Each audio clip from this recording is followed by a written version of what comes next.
What's going on, NIRSA Network? It is Lamont Mayer Jr., your NIRSA Live host, and I am here for our second edition of Rep Your Region. And I have Reighan Alston from Syracuse University here. Reighan, how are you doing?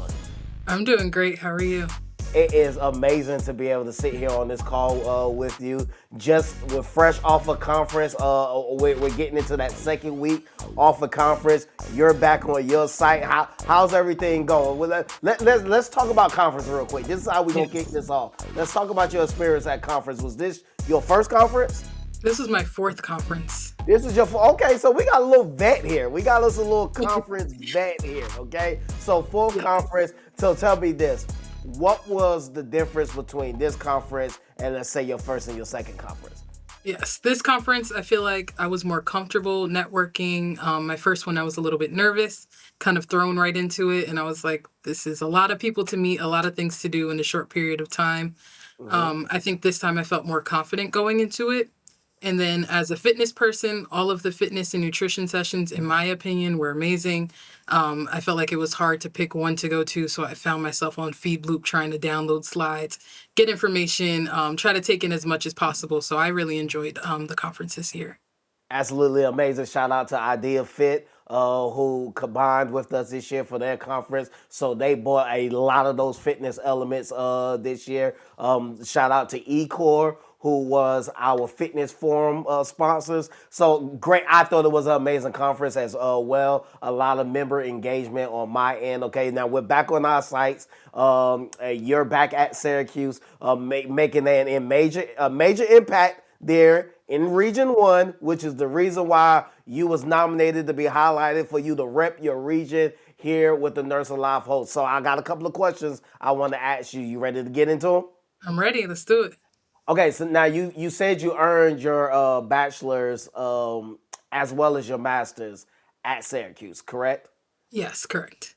Okay, so your journey began there, is still there. So tell me, what has it meant to you to have both your education and your career be all in one place? Now, are you originally from the area? No, I'm from New York City. Okay. And coming up to Syracuse. I'm from New York City, but coming up to Uh, Syracuse, it's a little slower paced, but I really think it's been special to build my education and my career at SU. It's where I really learned that I wanted to go into that fitness industry, and also where I was able to discover that campus rec is an actual career that you can go into. I think as a student, you kind of get caught up in the day-to-day things, and you don't realize the different roles that go into, or the work that goes into being a campus rec professional. So coming back, it felt like I was coming home, coming to a familiar place. This is where I met my best friends. This is where I got to get my undergraduate degree. But it also was like full circle going back to that space and being in the position now as the professional where I'm able to work with the students. I also think it gave me a unique perspective because I was in their position and I understood how sometimes it feels like you're just checking things off on that task list to do each day. And now I was able to help them and kind of generate that buy-in because I've been in their shoes before.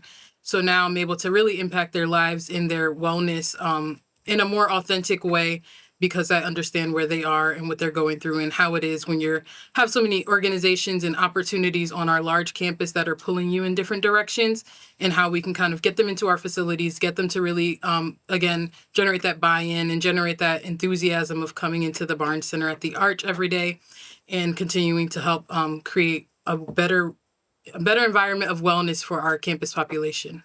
Nice. Now you shared that you have worked in almost every part of campus recreation. Okay, so I'm pretty sure you worked at member services, you worked at the front desk. Okay, so tell me, because you mentioned being the student and being into the day-to-day things of being a student worker at the center. So tell me, how did those early student roles kind of shape you as a professional now? Because now you got students looking up to you and you have Yes. to lead them. So tell me a little bit about that. Yes, I think those early roles really helped me grow, not only as a professional, but also personally. I learned how to work with other people, how to problem solve, especially on the fly when you have a million things coming at you. and how to show up for others as a team member and a team leader. As a student employee, like I said, those day-to-day jobs may feel like just tasks that you're checking off, and you're stressed out with school and other things going on. So it helped me really learn how to balance multiple things. So those early roles are where I really grew up professionally and personally, and learned how to work with others, work in high stress situations, and how to show up as a team member. As a student employee, I do feel like sometimes you're checking things off a list, especially if you're working in one area. You get used to what you're always doing.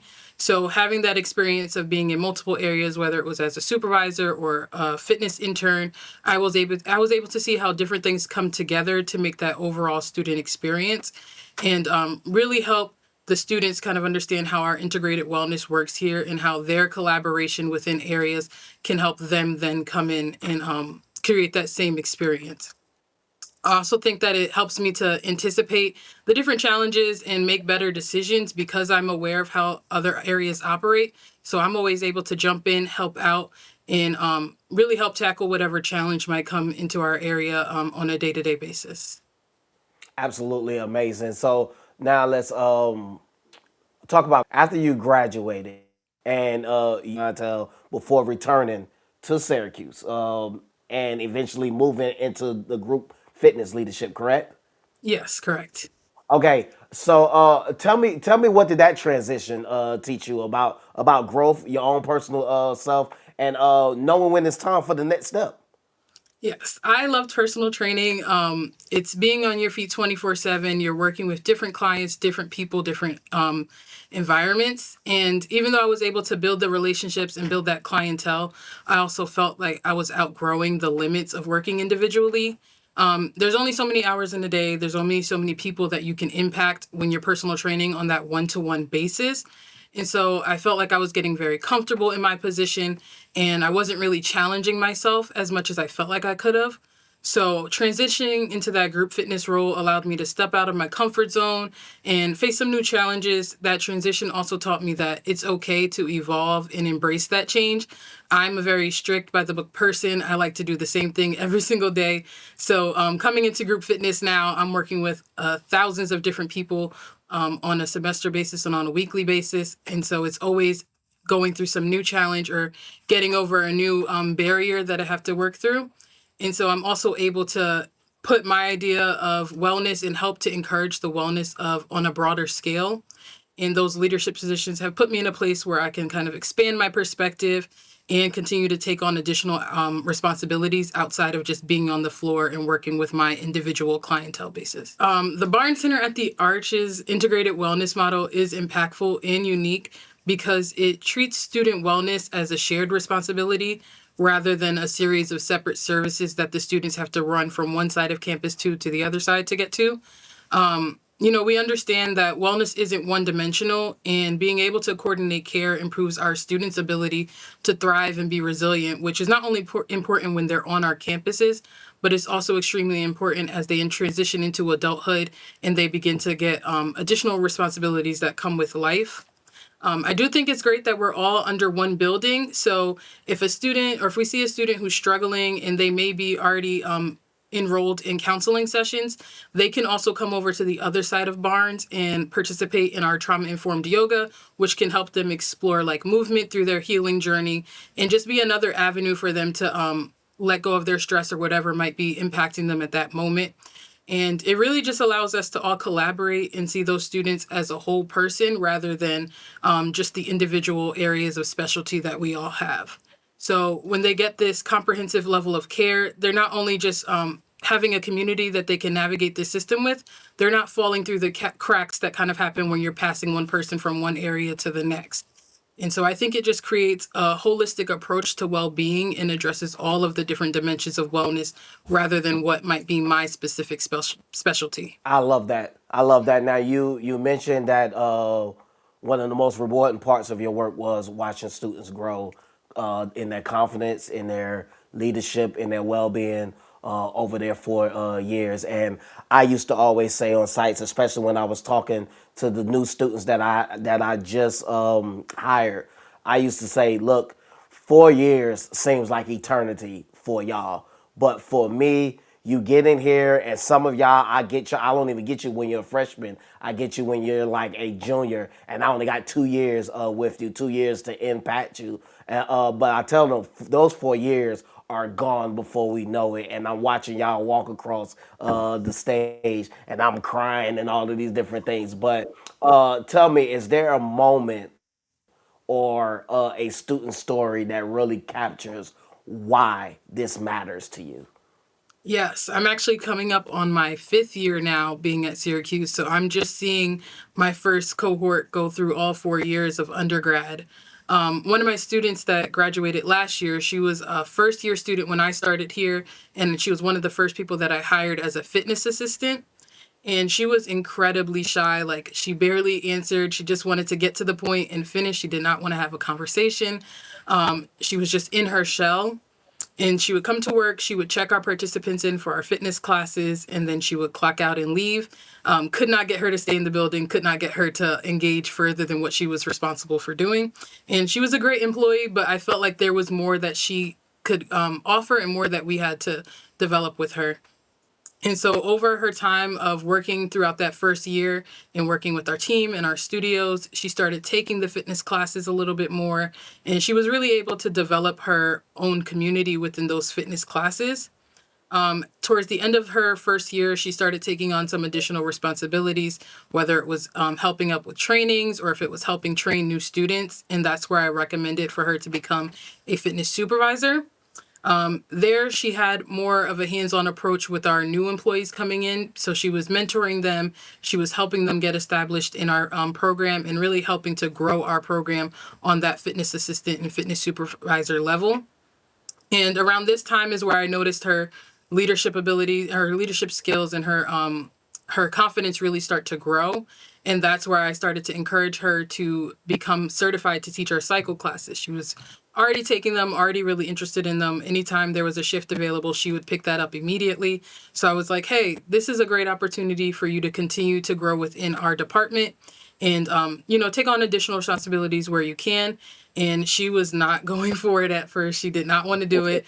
She was just like, I have a background in fitness. This is not my thing. This is my job. I come in, I enjoy it, but I don't think I'm going to teach classes.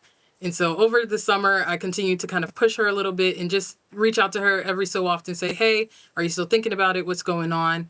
And then finally, when she came back for her junior year, she finally was like, hey, I'm ready to get certified. What are the next steps? And from her junior year all the way through graduation, she taught classes about 2 to 3 times a week. And just seeing her go from that nervous person up on that cycle stage and to being like sad and crying at her last fitness class, I really enjoyed that development and that growth that I was able to help instill in her. Hmm. And now that she's graduated, I still try to keep up with her when I can. And even though she's in the professional world working in her field, it's exciting to see that she's continuing to teach fitness classes and she's continuing to get other certifications under her belt. And that all started in our house, in my program. And I'm just happy for her. Like, that's what doing this is all about. That is what doing this is all about. I always say that student development and watching them go through the process and learn and then go out and do on their own. I'm still connected with a lot of my students that came up under me. Sometimes I visit the site that I first came into this industry with at Jacksonville State University, and I see Right. students that still come to the building and use the building even though they graduated. They run up, they hug the neck. Some of them are way bigger than me, so they pick me up and things like that. Those relationships and the things that you do for the students, I tell them the paycheck is a distant second to what the real reward is for doing this job. And Reighan, it seems like you're in there. It seems like you are in the vein of what a great professional within collegiate Thank recreation you. is. There's no wonder why you was nominated to be the representative for Region 1, rep your region. So I thank you so much for joining us during this time. And one time, I need you to hit it for me. I need you to let them know again who you are, what school, and what region you represent. And I need you to let them know what region you are representing. Go ahead and give it to him, Reighan. Yes, I'm Reighan Alston here at Syracuse University at the Barnes Center at the Arch, and I'm representing Region 1, the best region. Region 1. Thank you so much, Reighan, for your time, and you continue that great work that you're doing up there in Region 1. Syracuse, y'all got y'all one. Reighan, thank you so much for joining us. Thank you. Thank you. Thank you. Thank you.